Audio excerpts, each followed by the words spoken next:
You're very welcome again to another edition of the West Cork League podcast with me, your host, Ger McCarthy, back for another week to review all the latest action in the West Cork League and look ahead to some very, very important fixtures coming up on Saturday and Sunday. Delighted to be joined this week by co-manager of Drinagh Rangers, Don Hurley, who is coming off a very, very positive weekend for the Cannon Crowley Park Club, and we'll discuss why very shortly. Don, thanks for joining the podcast. Hi, Ger. Yeah, looking forward to it. Nice to be on again. Always good to have the guests back on. It shows that they're not afraid of coming on and talking the controversial matters like Mr. Lee and yourself. So hopefully we'll get a few controversial quotes out of you. As I said the last time, I leave the controversial quotes to Mr. Lee. He's very good at them, so I'll do my best not to be controversial if I can at all. We'll see. Okay, well, look. Obviously, we have you on the show this week for a very important reason, and there's only one place to start from last weekend. It's the Munster Junior Cup fourth round. Drinagh Rangers at home to College Corinthians, one of the instantly recognisable teams from Cork, and a fantastic win for you, Don, and the lads, winning 4-1 and into the last 16. Yeah, it was excellent, actually. We did really well. We had played College Corinthians a couple of times in recent years, so we had seen what they were like. They're a big club. I mean, they're a club on the up. I think they have hundreds in underage and hundreds of underage players. They're a huge club. Their former player scored a hat-trick in the FA Cup third round. They were telling us last week, Adam Ida from Norwich City. So they're a club on the up with lots of underage. They came down. I suppose the scoreline is probably a little bit false. We took the lead through a good goal from Keith Jago after about 25 minutes, and we scored a deflected free kick from Robbie McQueen just before half-time, and that helped us push on. We scored very early in the second half again through Barry O'Driscoll. And again, I suppose 55, 60 minutes in from Jamie Walsh, and from there we were comfortable enough. They scored towards the end, but it was a great result because it's very hard to beat these Munster Junior League teams, and we haven't been in the last 16 for 7 or 8 years of the Munster Junior Cup, so it's great to get back in there. We've reached the last 32 a lot of times, but it's great to get in to win an open round and move into the last 16. Yeah, I'm not letting you get away with the magnitude of this result because the quality of the opposition, I know they may not have played particularly well, or maybe you didn't allow them to play well, but you're into the last 16 now in the province, not just Cork. Now you've got a tough tie coming up that I know you're going to talk to us about and explain why away to Aisling Anacotty is probably one of the hardest ties you could have gotten. But this is a fantastic run that you're on, and it's fantastic for Drinagh, it's fantastic for your underage, but it's also fantastic for the West Cork League.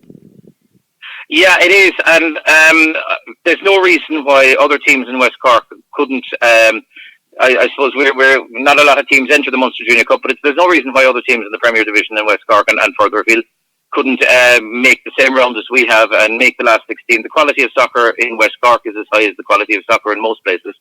And certainly all of these teams in the city in Cork, I mean, we're capable of matching them on our day. I suppose home advantage is a big thing. And then having College Corinthians in Cannon Crowley Park in Drinagh made a big difference and does help to have home advantage. And it's good. There was a big crowd there last Sunday, and it's great for us to move on and move into the last 16 of the competition, and hopefully maybe have a go to go further round. That draw though, Aisling Anacotty, and they're standing in not just Munster but in the country in terms of club football. It is a big task. Yeah, it is a big task. Actually, the last time we got to the last 16, we drew Aisling Anacotty, strangely enough as well, which is about 7 or 8 years ago, and we lost 1-0 in Drinagh, so it's not an impossible task. They probably have moved on a little bit from then.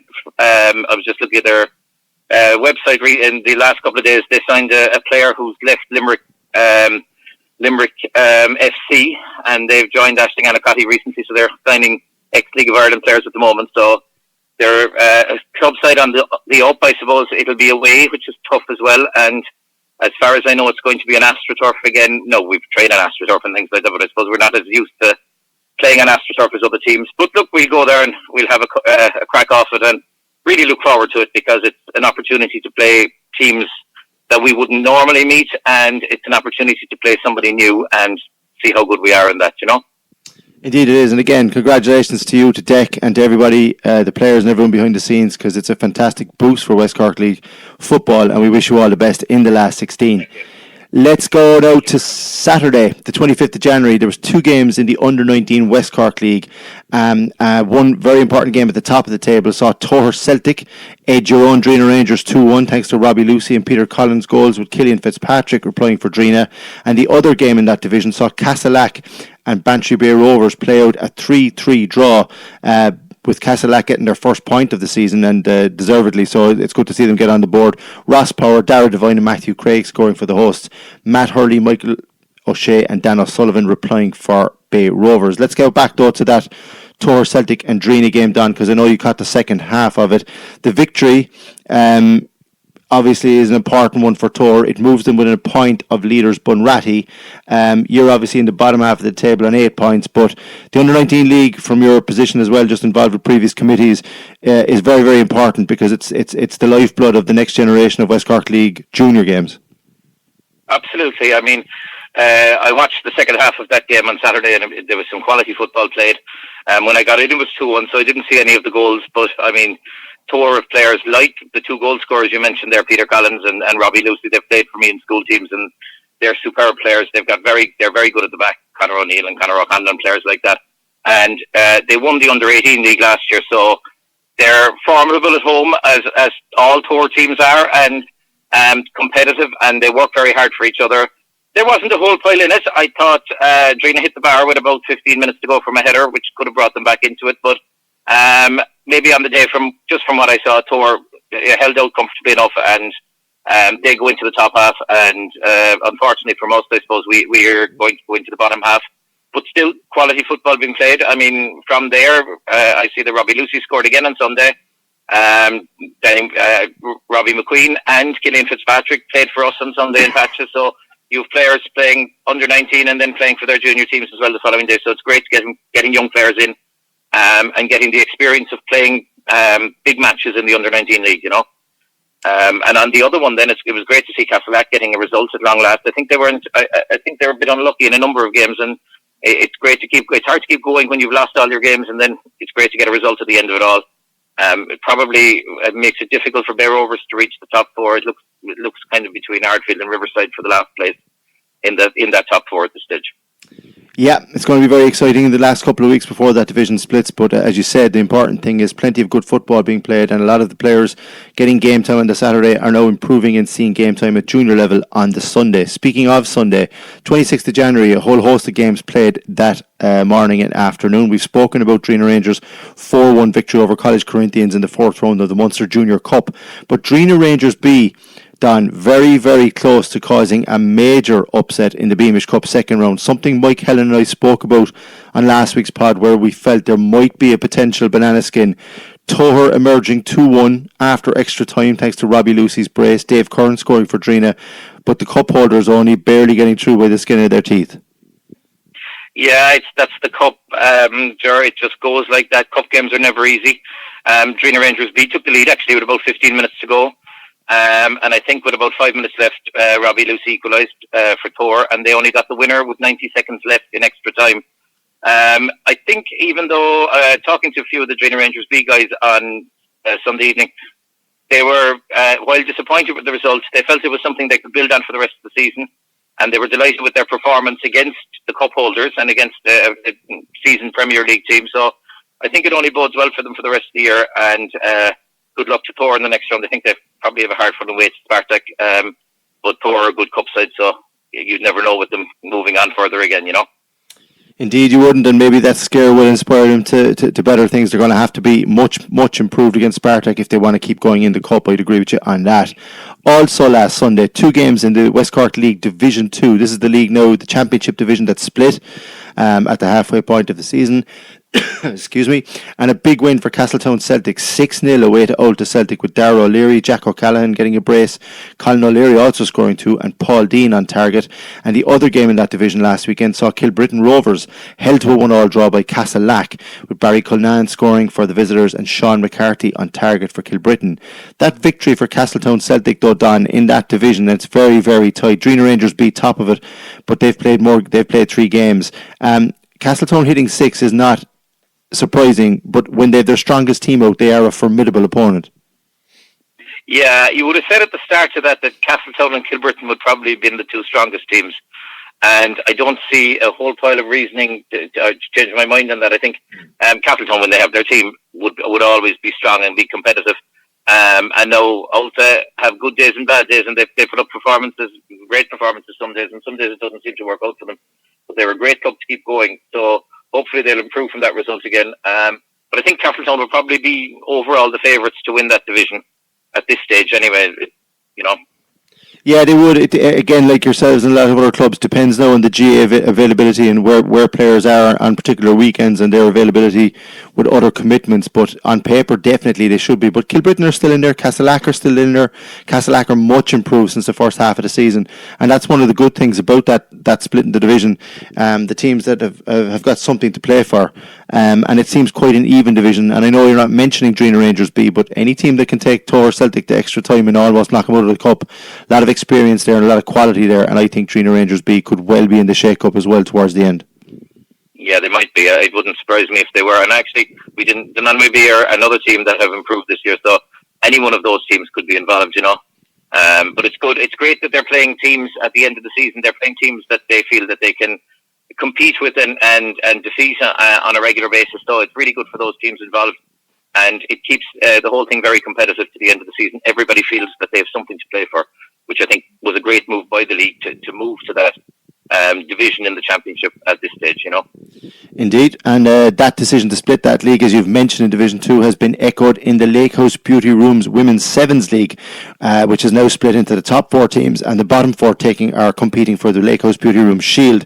And this past weekend we had a full list of games and results, and I suppose the standout one in the top division, Inter Kinmare, the defending league and cup champions, held to a 1-1 draw by Beara AFC. Michelle O'Sullivan on target for the champions, but Casey Marie Toomey scoring for Beara to earn them a point, and that was significant because Drinagh Rangers AFC edged their clubmates Drinagh Women's 2-1. Deirdre Doolan scoring for Drinagh Women's, but Bert Beamish's brace has Drinagh Rangers AFC in the driving seat in that division now. A big result for your club there. Obviously your two teams involved, and I know how hard they're training and the effort that they're putting in, but for Drinagh Rangers AFC, Don, to gain a win on the same day that Inter Kinmare were held by an improving Beara, this is going to go right down to the wire.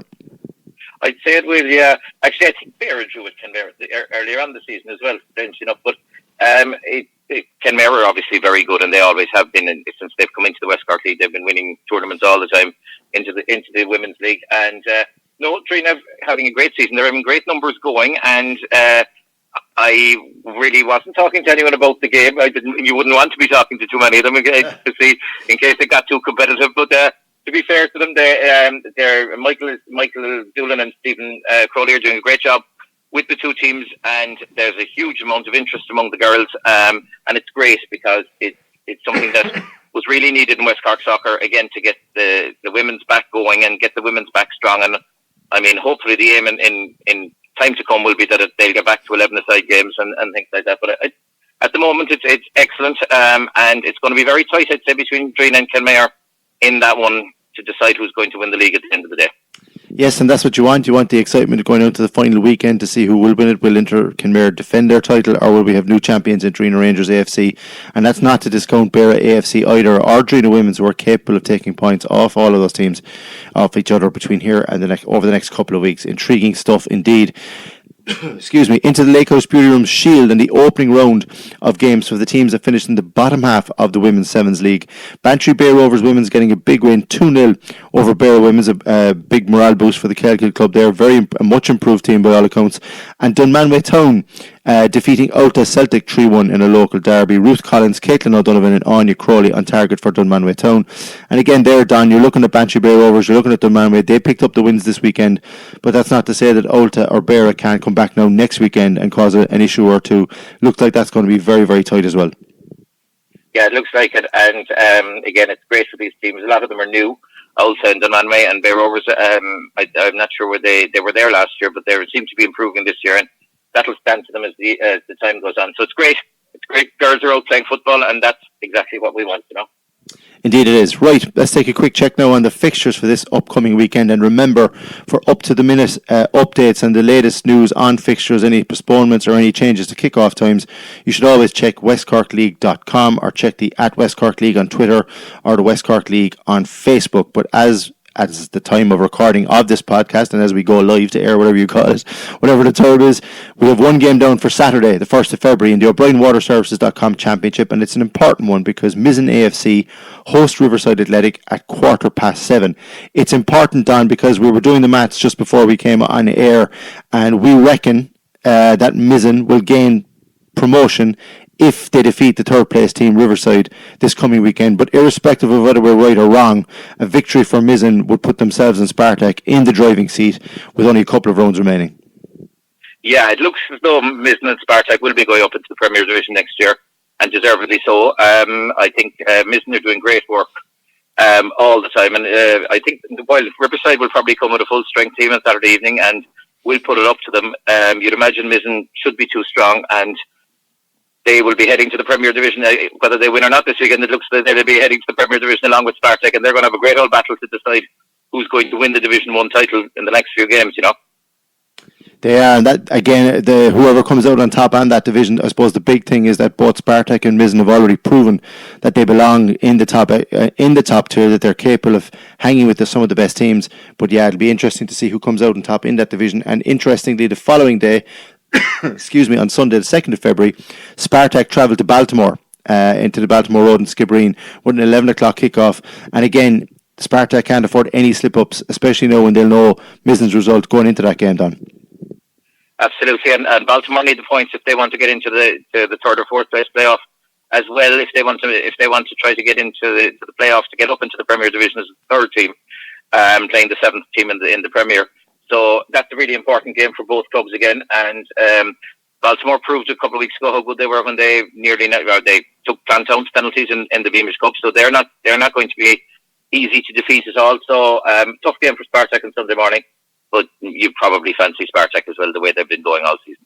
Yep, if they're at full strength, I'd agree with you on that. They should be taking the points from there. It's never easy against Baltimore if Baltimore have a full strength team out, but that's 11 o'clock Sunday morning, and again, Spartak looking to maintain their promotion push in Skibbereen. Into the second division, the West Cork League Division 2, and Ulta Celtic will host Drinagh Rangers B at 11 o'clock on Sunday, while Dunmanway Town B will welcome Kilbrittain Rovers at 2:30 to Mona. Now, we spoke a little bit about Drinagh Rangers B, unlucky not to knock the cup holders tour out of the Beamish Cup, as we said earlier, this past weekend. They're obviously in good form. You'd expect an away victory there against an Ulta team that have struggled for form this year, Don. Well, I'd say the thing with Drinagh B is they'd want to, their aim now would be to push on from that result against Dore and get another win. I think they had beaten Castletown the previous week, which stood to them, I'd say, last week. So Ulta can be, as I mentioned earlier, Ulta can be good and bad, and so you'd never be certain that Ulta wouldn't put up a performance. So we'll wait and see. I suppose Drinagh B will be favoured to go into it, you know. They should be, and as we mentioned that team, it's probably worth mentioning that Kilbrittain Rovers travelling to the Dunmanway Town B, who haven't had the best of start in the second division, a win and a loss from their two outings. But if Kilbrittain Rovers have aspirations to win that particular trophy, they'd need to be taking maximum points from their trip here. Yeah, you'd expect that they'd have to get full points, because I can't imagine the other teams all dropping points too much. So they'll have to be pushing on to get full points if they're looking to win that division, you know. Indeed. Now we go into one additional fixture that involving some of the teams in the championship, and that's the West Cork League Championship Cup, the opening round of that particular cup.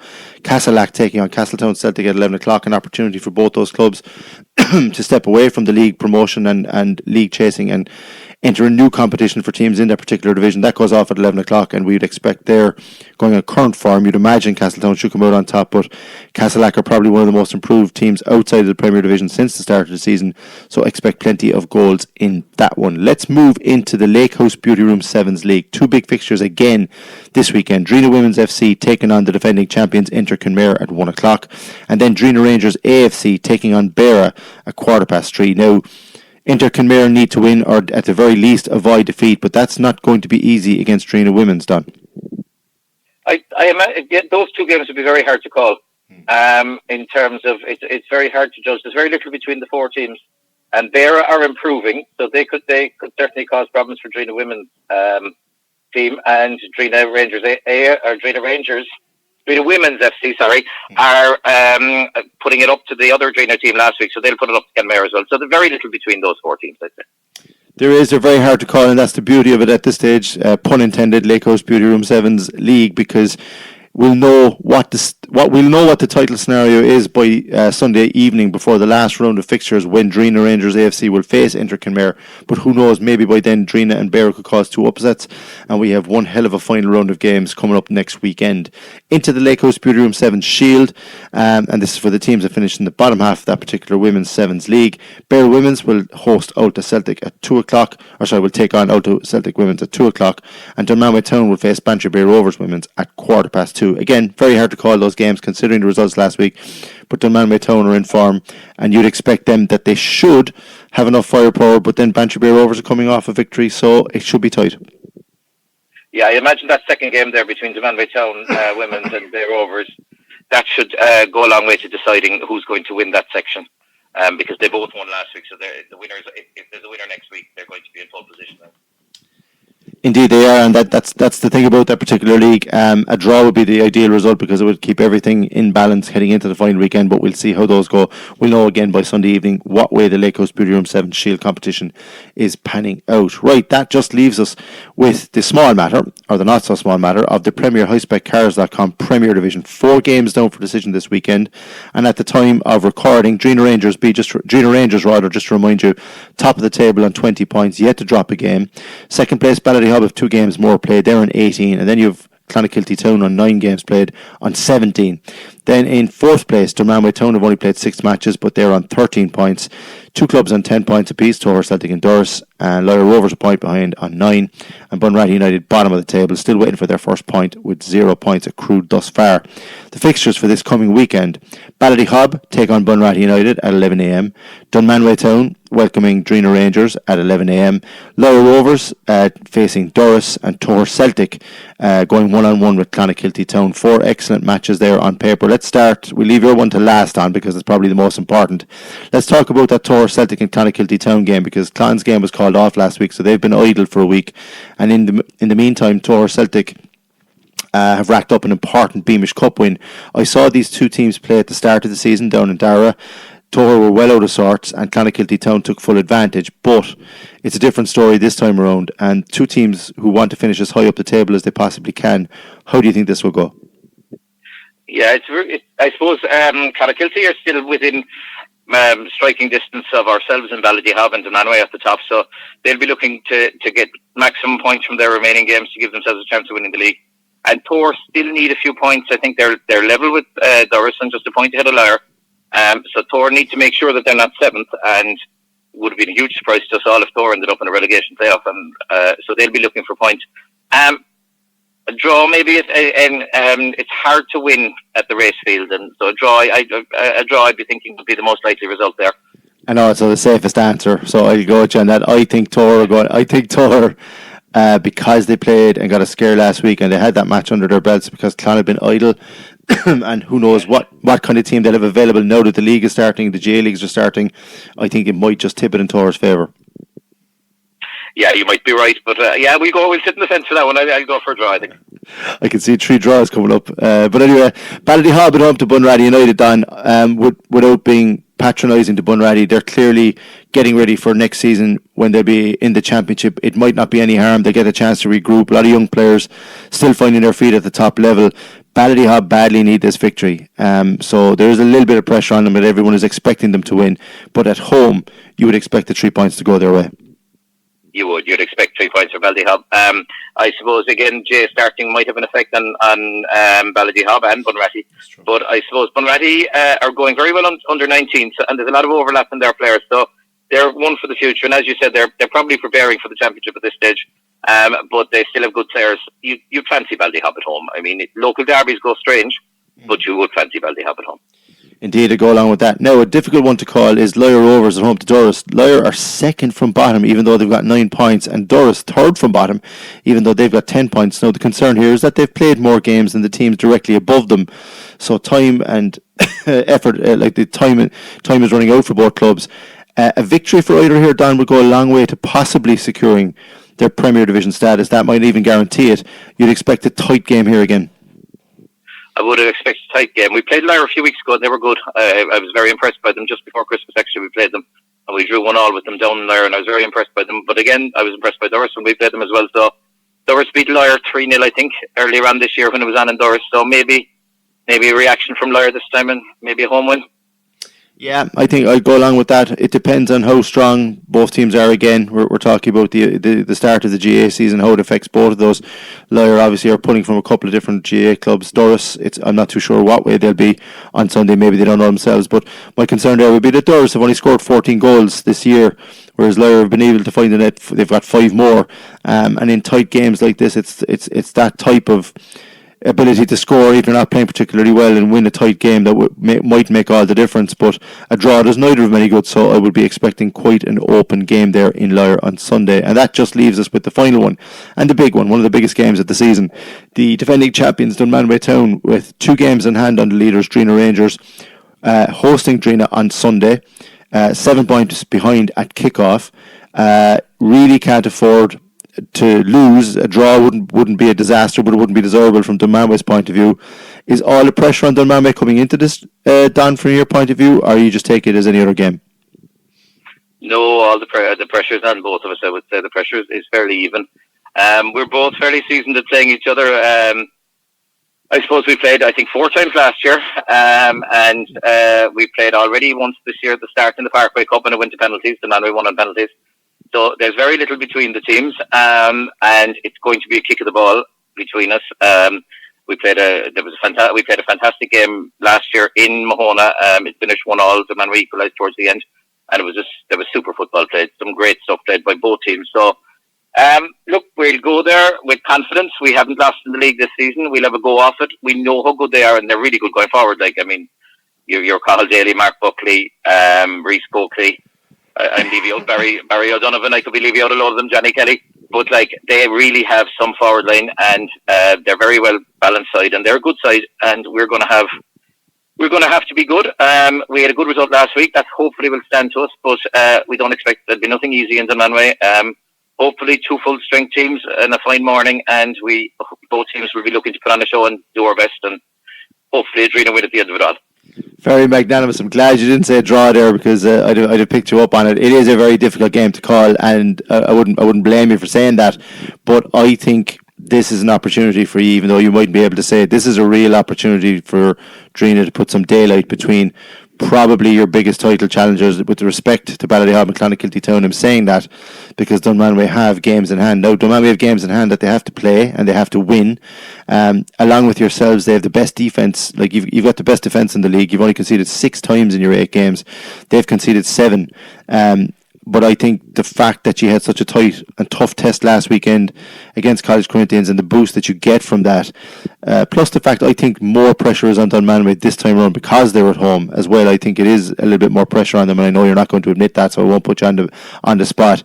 But I would see this as a real opportunity for Drinagh to put some daylight. I mean, to come out of the weekend, 10 points clear of probably one of your biggest title rivals wouldn't win you the title by any means, but it would put you in the driving seat. But then there's a flip side to that coin, because should Dunmanway turn you over and inflict the first defeat of the season, we could well have new leaders after the weekend should Ballydehob beat Bunratty. So it is very much up in the air, but like yourself, hope it's a good morning. Hope that both teams are at full strength as well, because as you said, I had the pleasure of watching that game last season. What a game that was. At the end of the season, you were minutes away from winning the league, only for Dunmanway to equalise and then to take it to a playoff with Ballydehob and win it on penalties. That's how close it is in the West Cork League, as you well know. But you would agree with me that a victory for you would be a psychological blow, if nothing else. Yeah, but a victory for Dunmanway would be a psychological blow. It's 50-50. I mean, it is apt. Like, there isn't a whole pile in it. There's not a whole pile in it. And we'll go and have a go off it. Like, at the end of the day, I suppose if we came, it would be great to win it, obviously. But if we did end up with a point, it wouldn't be the worst thing in the world. And I'd say Dunmanway would be the same way. So we'll see how it goes. It depends on how games pan out. But both teams won't be afraid of each other. Both teams will have a good go off each other, and there'll be some good football played. And look, we'll do our best as we only can do, you know. Very magnanimous, Salvio. Tried my best, everyone, but I couldn't get a headline out of him. I've tried many years. He's very good himself in deck. That's about it. That wraps everything up. As I said earlier on in the podcast, if you want all the latest information on the West Cork League, go to westcorkleague.com.